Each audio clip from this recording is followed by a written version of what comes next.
Hi Aquarius! Welcome po sa ating channel. Ito ang inyong daily gabay tarot reading for September 25, 2024. Please be reminded kung naka-resonate kayo, comment down. Kung hindi kayo naka-resonate, ibigay niyo po sa iba kasi channel reading po ito.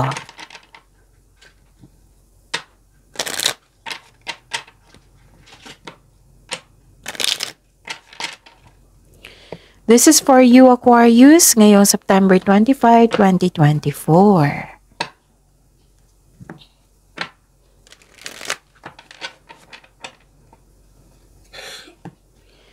Maraming salamat po sa inyong patuloy na suporta at maraming salamat din po sa mga hindi nag-skip ng ads. Gamitin ang reading na ito bilang gabay lamang sa mga hindi pa nag-subscribe. Subscribe na po kayo at click bell notification para malaman nyo na may bago tayong video. Para sa mga gusto magpa-reading po, may lumabas dyan sa screen nyo ngayon. Panoorin nyo po at sundin ang instruction. Calling the attention sa mga suki ko dito na Aquarius, open na po inyong Monthly Gabay Tarot reading for October 2024. May 6 months from now reading tayo at love life reading po, so message me Aquarius for schedule. Maraming salamat po.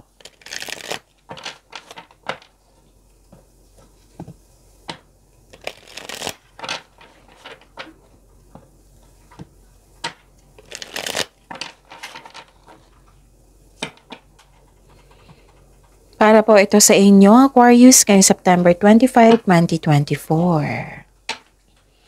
Spirits Guide, mga ganap po para kay Aquarius, ngayong September 25, 2024. I need 3 cards po.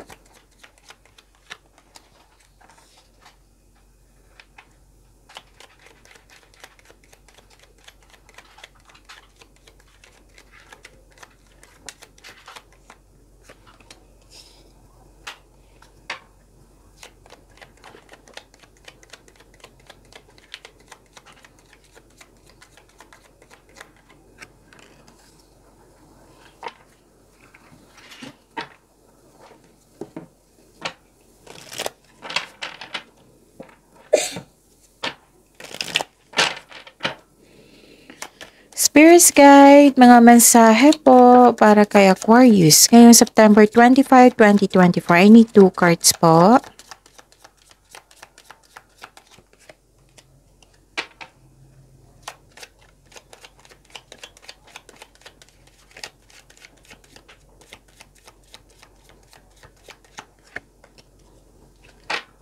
Okay, Aquarius. Ngayong September 25, 2024. May nakita ko dito, wow. Ang ganda ng mga mensahe.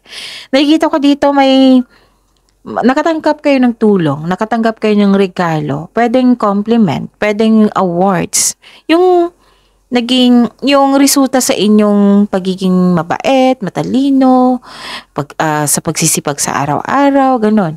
Nakita ko kasi dito ang abundance and love is blooming. Oh, so claim nyo yan ha, Aquarius, ang ganda-ganda. Nakita ko rin dito na, anong tawag dito?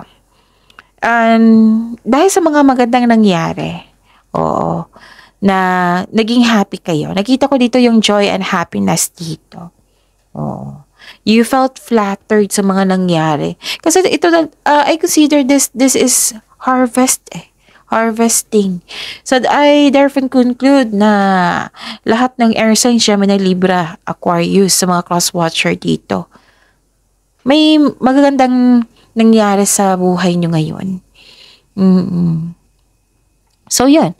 At saka, some of you, parang nagre-research kayo ngayon or nagbabasa kayo ng libro, document, module ba dyan, na para may makuha kayong learnings, knowledge. And actually, sa pagsaliksik nyo, may hindi lang sa natutunan, kundi may nalaman kayong sekreto. Okay? Nakita ko rin dito na pwedeng may bisita kayo ngayon or may kausap kayo ngayon na nagbigay sa iyo ng unexpected message na agad niyong bigyan ng atensyon, bigyan mo ng aksyon, bigyan mo ng reaksyon. So may mensahe either news, information to, or opportunity. Pwedeng bisita rin ito sa araw na ito. Pwedeng kausap mo through online, through phone, ganon. Yon. And this is a clarification of your card here. Kasi universal laws and truths are now being revealed. Use this energy to create your reality. So, ibig sabihin, itong clarity na ito, itong sekreto na ito yung magagamit mo sa iyong layunin. Oo, sa buhay. Magagamit mo siya, pwedeng inspiration, inspiration, motivation, pwedeng itong sekreto na ito, kailangan malaman mo para ma-stop na, kung sa tao ito na hindi totoo sa inyo, pwedeng ma-stop na ang conversation nyo. Kasi umiiwas ka ng negativity, umiiwas ka sa mga taong hindi totoo sa inyo. Oh, pwedeng ganun ha. Pwede din na literal na nag-aaral kasi kayo eh. Some of you nag-aaral kayo. So may nalaman kayong katotohanan, marami kayong na discover na katotohanan, learnings na magagamit mo sa iyong layunin. Okay? So new rhythms are coming into your life now. So may parating na new beginning. Oo. You're encouraged to trust and adapt. Kailangan mo daw maging handa sa pagbabago na ito. Magtiwala sa inyong sarili, makinig sa inyong intuition at magtiwala sa universe. And kung pwede po daw, i-adapt mo tong pagbabago na ito. Tanggapin mo, embrace mo. Magkaroon ng adaptation. Okay? Spirits guide, ano po yung energy ni Aquarius ngayong September 25, 2024. Okay. The clarification of this card po.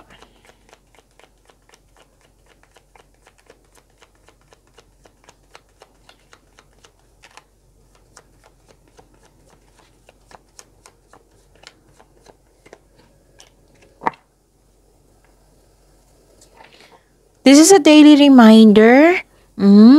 Para hindi nyo ka makalimutan. Kailangan din na malaman to sa mga new subscriber natin na Aquarius. Para fair sa kanila. Okay. Para hindi kayo malito, para hindi kayo maguluhan. Panoorin nyo po yung last 4 days kabay tarot reading nyo po. Like for example, napanood nyo ito ngayong September 25, 2024. Panoorin nyo po yung September 24, 23, 22, 21. Basta sunod-sunod yung date po. Okay? Sunod-sunod yung date. Panoorin nyo. Kung may nakita kayo or narinig kayong repeating message, kailangan nyo po iyan bigyan ng atensyon. Kung maaari po, bigyan nyo po ng solusyon at aksyon. Again, calling the attention sa mga suki ko dito na Aquarius, open na po inyong Monthly Kabay Tarot reading for October 2024. May 6 months from now reading tayo at love life reading. So message me Aquarius for schedule. Maraming salamat po. So what is your energy? Huwag kayong mapanghinaan ng loob. Huwag kayong mapanghinaan ng loob. Be confident. Baka marami kayong iniisip nyo, kaya na may nararamdaman kayo dito na panghinaan ng loob. Maari din, okay, may sinasabi ang card dito na kailangan nyong, nire-remind kayo kung may nangyaring delay, huwag kayong ma-disappoint. Kaya nga may sabi dito na magtiwala kayo sa inyong sarili, magkakinig kayo sa inyong intuition, magtiwala kayo sa universe. Huwag kayong mag-give up kasi may delay. Huwag kayong ma-disappoint. Delay is may maraming mga dahilan yan.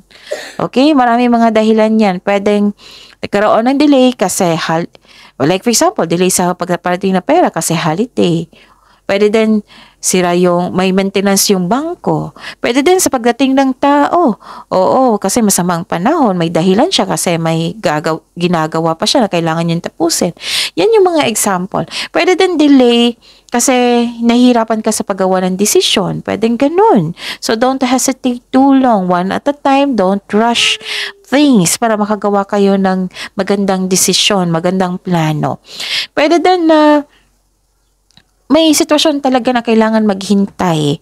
Like for example, so, minsan tinetest ang yung patience niyan Oo, nag-universe. Tingnan natin si Aquarius na mahaba pa ba ang pasensya nito? Kasi kung mahaba na, ibibigay natin yung kailangan niya. So, magbigay tayo ng blessing sa kanya kasi magagamit niya sa tama.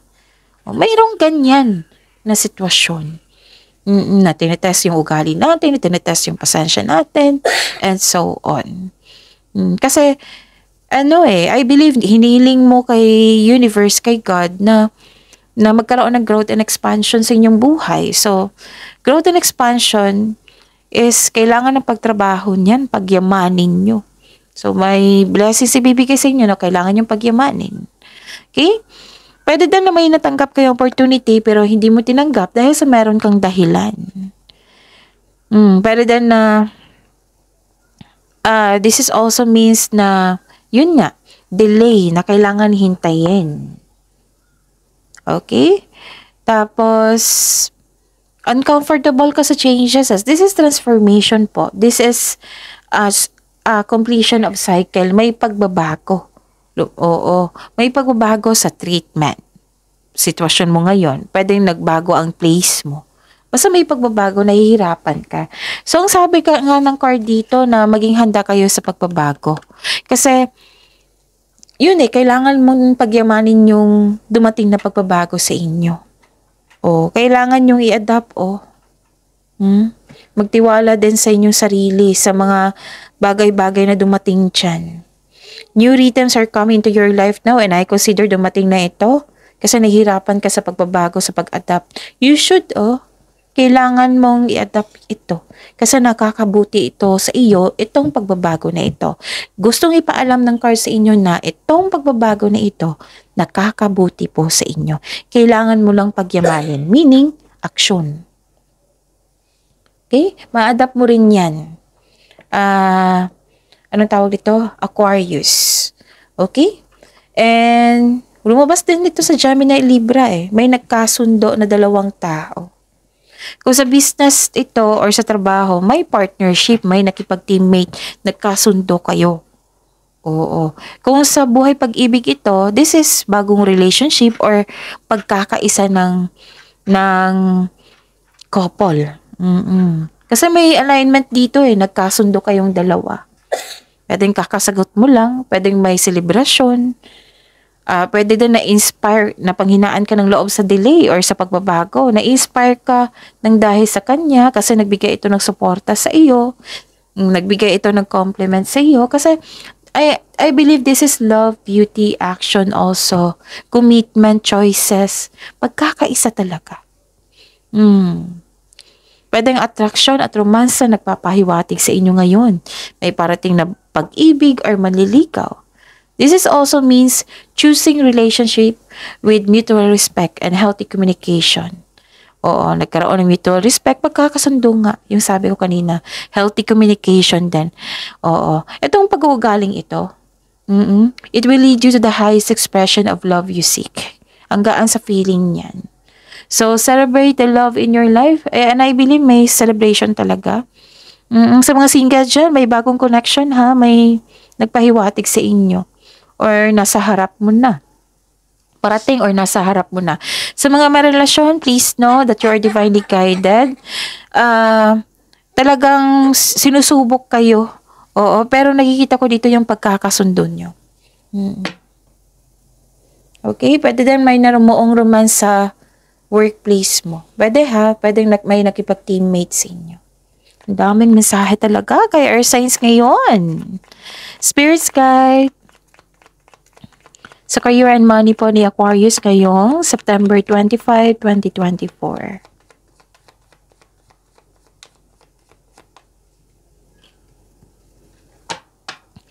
And the clarification of this card po.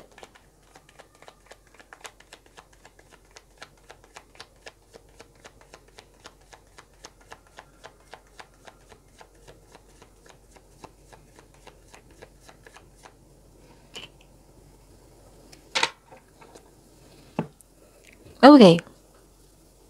So, career and money. Okay. Sa career and money po ni Aquarius.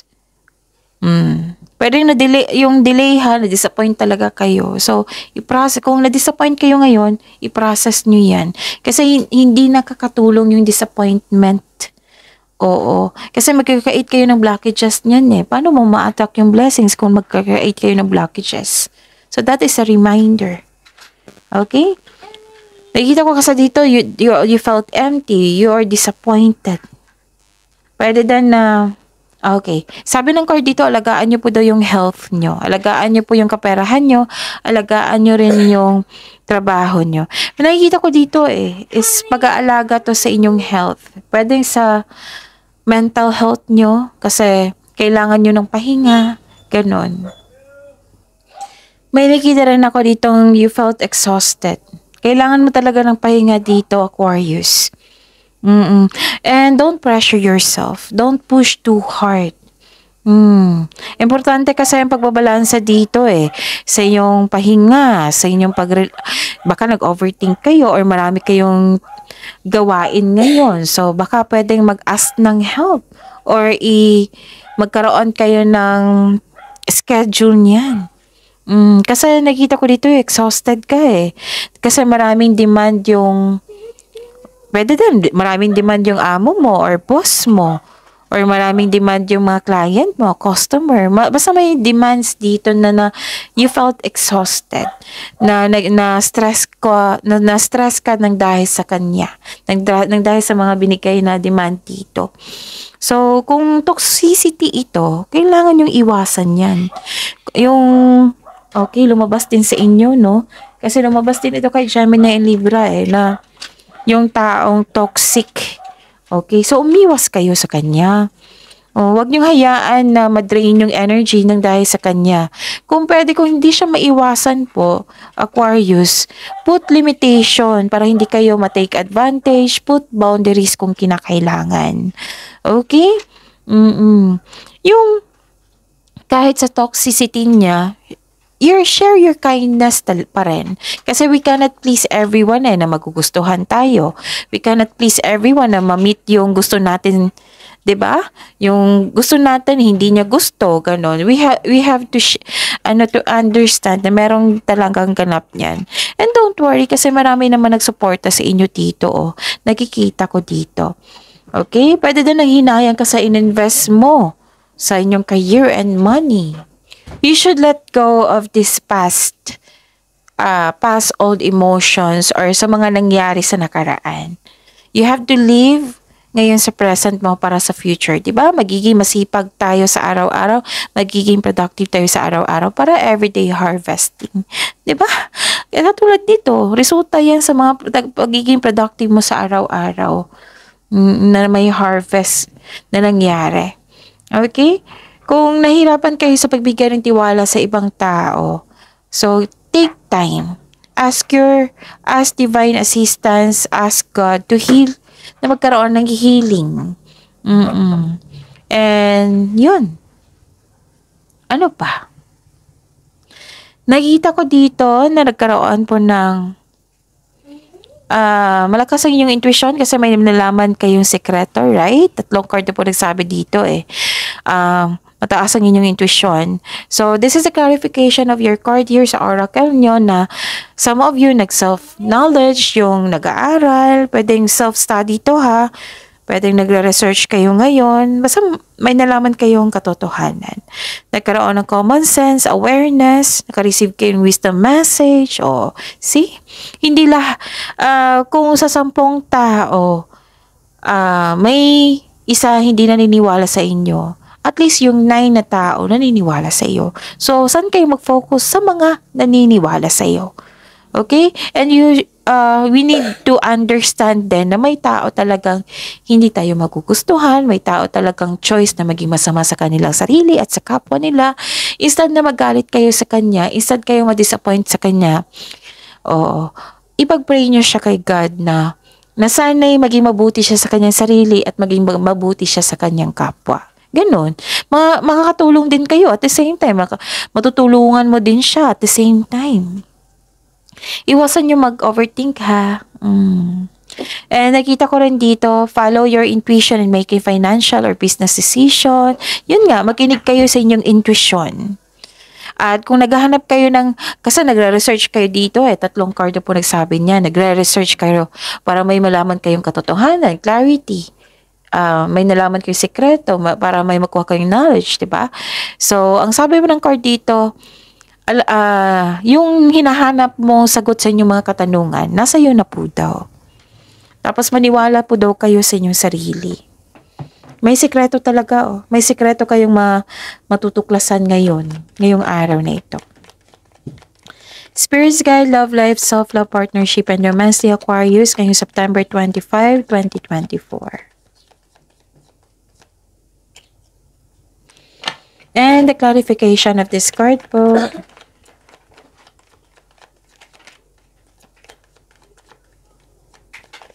Oops, kunin natin to ha. Lumabas din ito sa sa Gemini Libra, I think. Puro paglalakbay. Pwedeng may delay sa paglalakbay or yun nga, hindi kayo makagawa agad ng desisyon. Kasi nag-hesitate kayo. Okay. Maraming salamat po sa patuloy na nagbigay ng suporta at tiwala sa ating channel. Maraming salamat din po sa mga hindi nag-skip ng ads.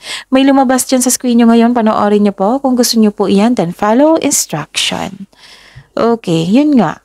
Habaan ng pasensya. Pwede din nagkaroon ng delay sa pag-uusap. Pwedeng ito yung dahilan na isang tao na nagkaroon kayo ng disconnection. Pwede din delay talaga, literal na delay. So, pwede din na yung decision nga, hindi kayo makagawa ng decision. So, yun yung sabi ng card dito. Habaan yung pasensya nyo. Oo. Take your time. Don't push yourself so hard. Huwag nyo i-pressure yung sarili nyo. Para makagawa kayo ng best decision, magbuo ng konkretong plano. Yan yung sinasabi ng cards dito. Kung repeating message ito, bigyan nyo talaga ng atensyon yan. Bigyan ng atensyon, solusyon at aksyon. Okay? So, lalabas din kayo sa comfort zone nyo. Oo, mabuti yan kasi diyan kayo magiging success sa labas ng comfort zone, right? Tapos nakita ko rin dito na ilang beses na lumabas dito, pinupush talaga ng cards na kailangan yung malaman ang mga mensahe ng universe sa inyo. Pasensya, habaan ng pasensya, konkretong plano. Ito din yung sinasabi sa Gemini Libra sa mga cross-watcher dito.